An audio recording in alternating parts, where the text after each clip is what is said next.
Esse é o controlador de temperatura digital. Quando essa luzinha está ligada, ele está trabalhando. Aqui tu vê o intervalo que ele vai trabalhar de temperatura. Aqui faz a configuração. P0 é a temperatura que ele vai voltar a ligar.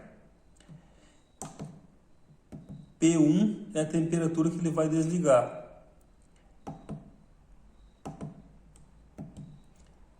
P2 é um ajuste de temperatura como se fosse uma margem de erro.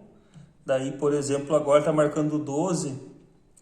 Ele iria, se eu botar lá 5 graus, ele vai marcar 17.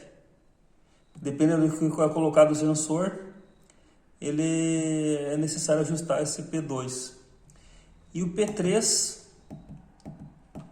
é o tempo que ele vai ficar desligado caso ocorra uma queda de energia. Então não é para se preocupar que ele no tempo programado vai voltar a funcionar. No caso aqui está configurado 5 minutos. Qual é a usabilidade desse controlador de temperatura?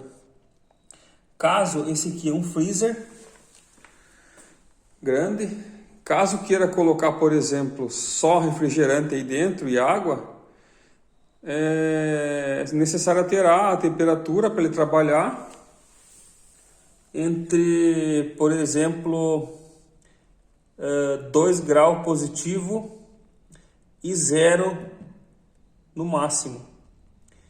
Aqui está em -4 e -6 para cerveja, né?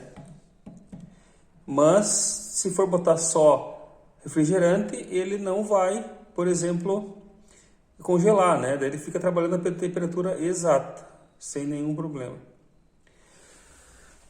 Aqui tem mais 2 geladeiras que, falando em usabilidade, né? Eles têm os mesmos controladores de temperatura. E caso queira colocar algo específico só no freezer, ele faz o controle de temperatura do freezer. A geladeira embaixo continua normal nos 2 casos. E o freezer tem um sensor aqui que fica controlando a temperatura para não congelar algo, né? Ou fica trabalhando normal. No caso, ele está... aqui eu liguei. No caso, ele tá para trabalhar entre -8 e -12. Tá um freezer normal. Na verdade, o freezer trabalha até -15, -18, né? Eu deixei -8 e -12 porque aqui é utilizado só um dia. Não tem necessidade de deixar ele trabalhando muito mais que isso.